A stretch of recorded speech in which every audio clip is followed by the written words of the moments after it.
신앙 고백 드리겠습니다.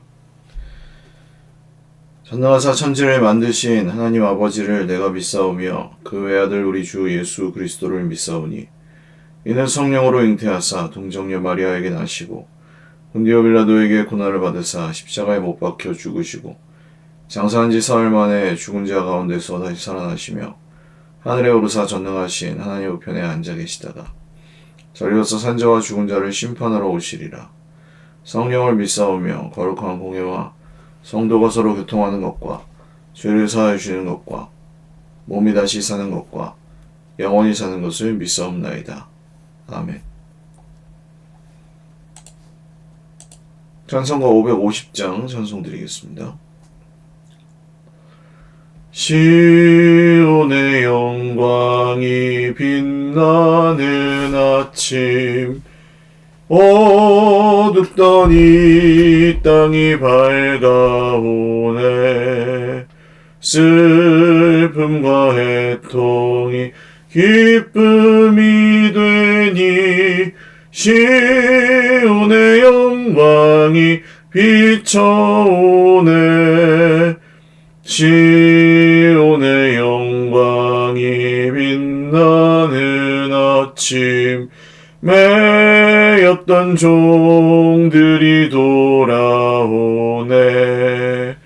오래전 선지자 꿈꾸던 복을 만민이 다 같이 누리겠네. 보아라 광야에 화초가 피고 말랐던 시냇물 흘러오네. 이 산과 저 산이 마주쳐 울려 주 예수 은총을 찬송하네. 땅들아 바다야 많은 섬들아 찬양을 주님께 드리어라. 싸움과 죄악이 가득한 땅에 찬송이 하늘에 사무치네. 아멘.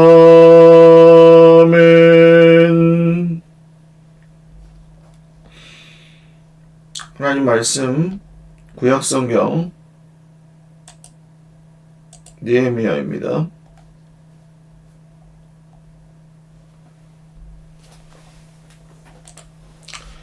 구약성경 느헤미야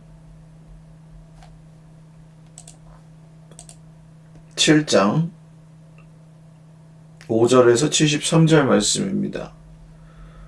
5절 73절 다 읽기에는 좀 내용이 많아서 66절에서 73절까지 말씀만 읽겠습니다. 66절에서 73절까지 말씀 읽겠습니다.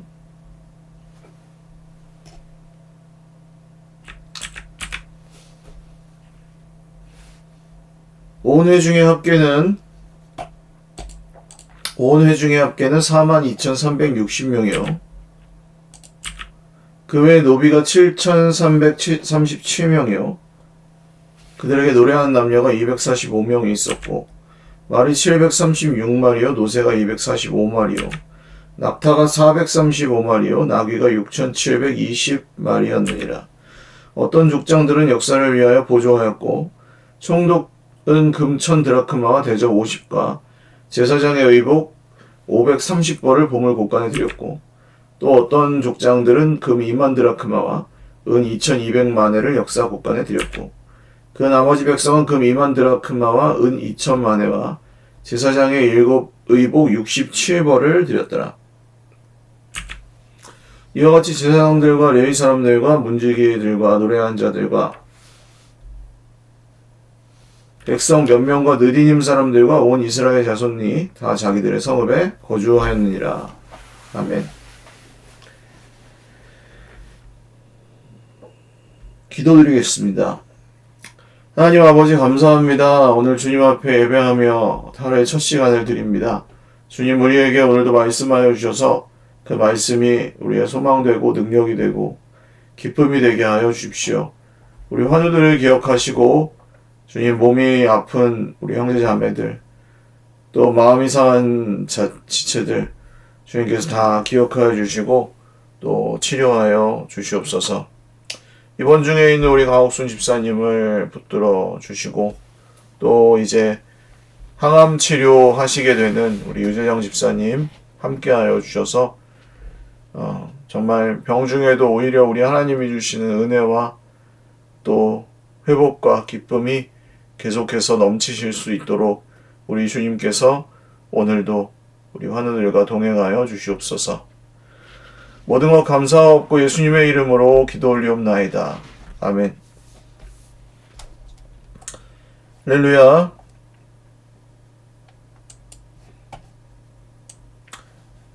네, 요약한 내용을 좀 보여드리겠습니다. 네, 내용이 명단이 너무 많은 성경 본문이라서 네. 먼저 5절에서 7절까지는 포로 귀환자와 지도자들의 명단 이제 이것이 어떻게 시작되는지 그 도입에 해당하는 부분입니다. 그래서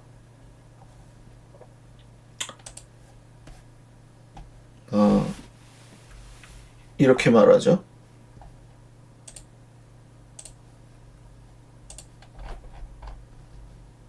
5절 보시면 내 하나님이 내 마음을 감동하사 하나님께서 마음을 감동하게 하셔서 이 사람들의 계보를 모아서 등록하게 하셨다. 그것을 계수하게 하셨다. 그러니까 세상에서 보통 호적을 하고 등록 이런 명단을 작성하고 하는 이유는 그 세금을 걷고 그 얼마나 백성들이 돼서 그 군사력이 되는지 또 그것에 힘을 자랑하고 과시하고자 하는 목적으로 많이 합니다만 여기 느헤미야에서 포로 귀환자들을 다시 이렇게 계수했던 것은 하나님께서 감동하신 일로 시작이 되었습니다. 똑같은 일이어도 하나님께서 감동하셔서 하게 하시는 일과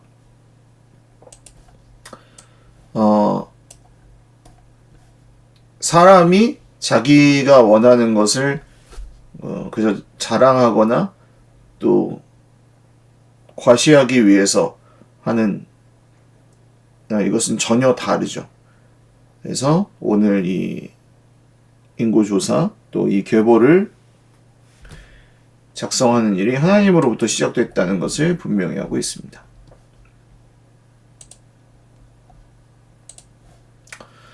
그리고 8절에서 38절까지는 백성들의 명단이 나오는데 족장의 후손들도 있었고 또 이 지역의 출신자들도 있었습니다. 그래서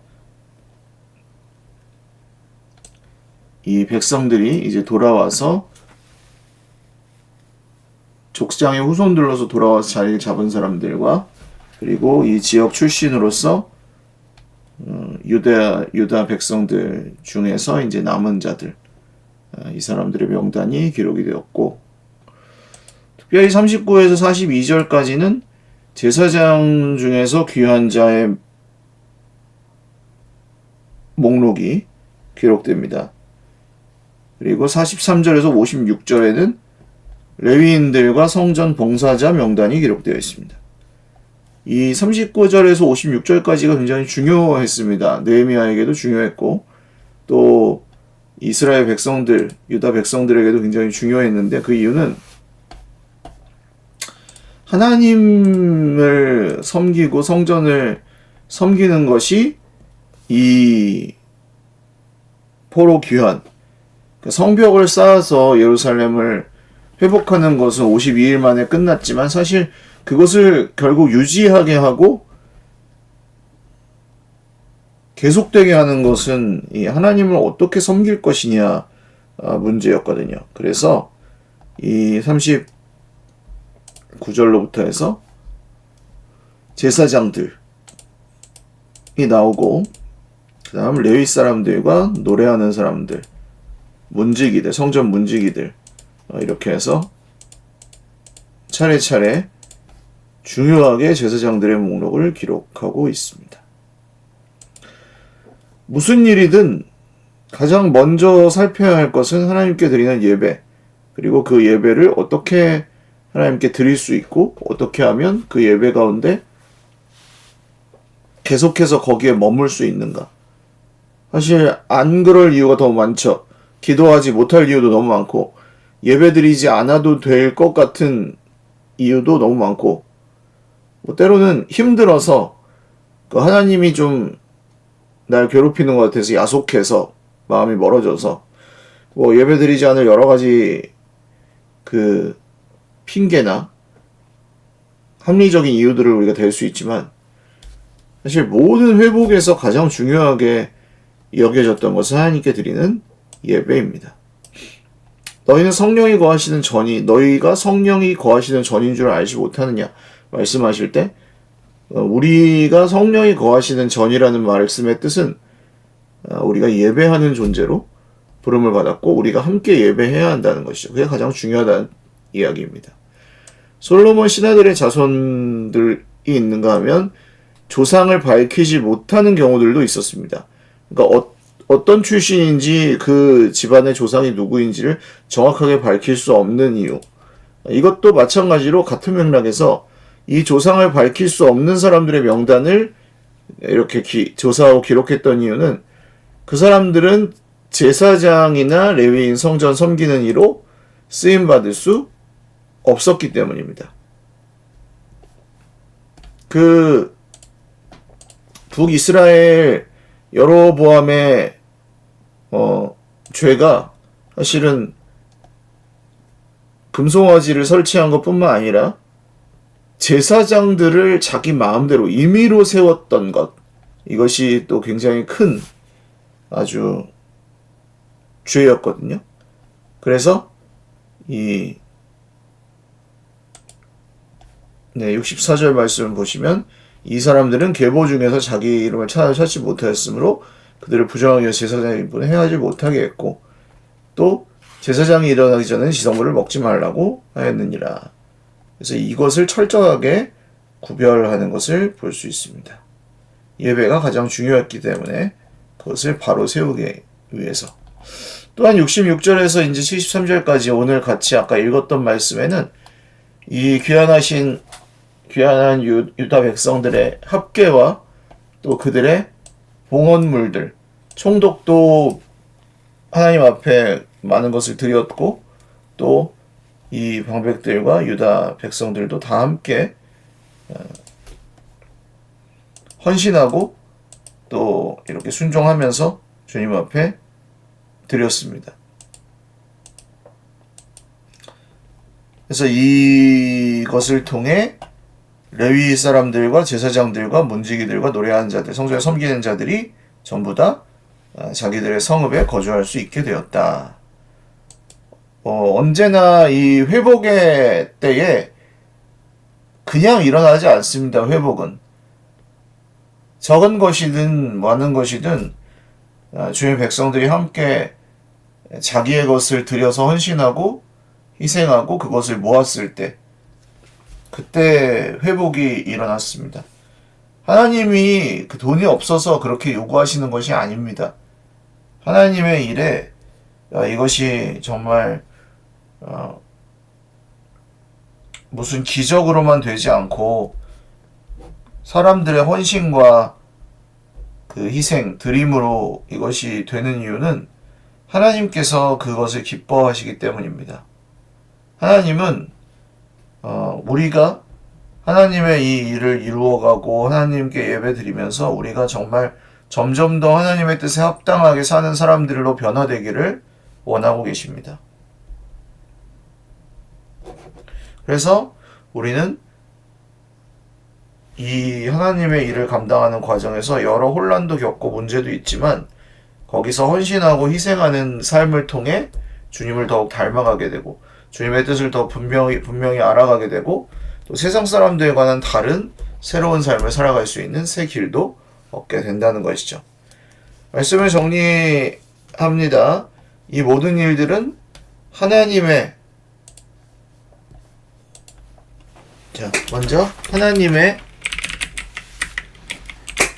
감동으로 시작되었다.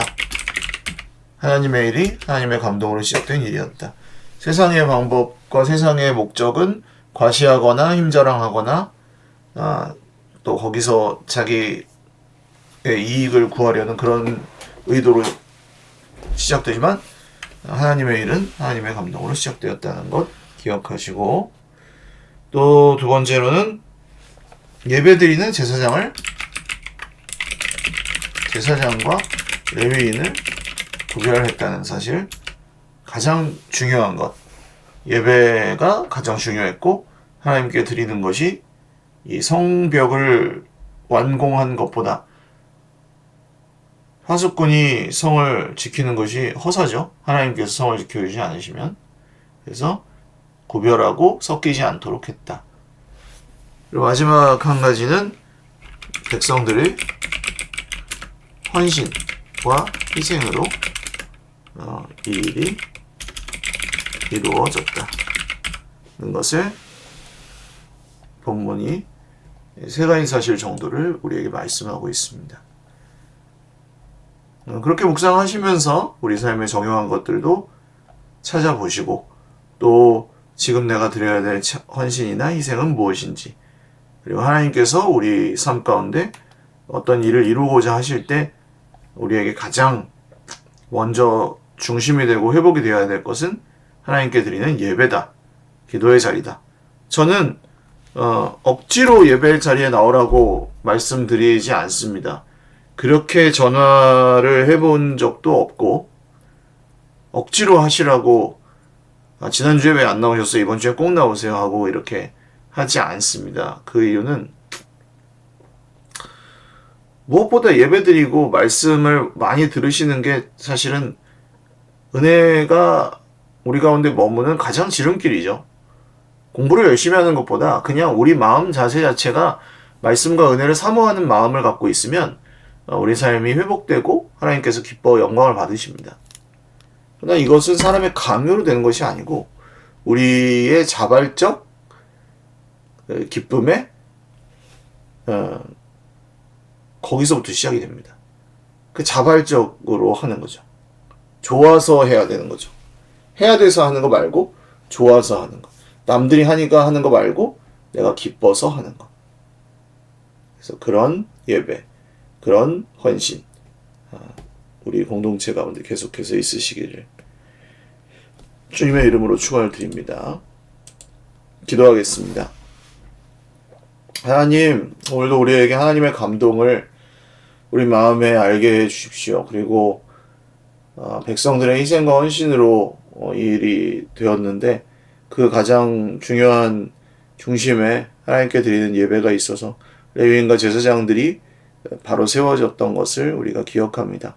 하나님, 우리에게도 예배가 먼저 서게 하시고 기도가 먼저 회복되게 하시고 하나님, 하나님의 일을 함께 보며 우리 공동체가 끝날까지 주님 오시는 그날까지 잘 세워져 가고 아름답게 서로를 사랑할 수 있도록 은혜 베풀어 주십시오. 감사하옵고 예수님의 이름으로 기도 올리옵나이다.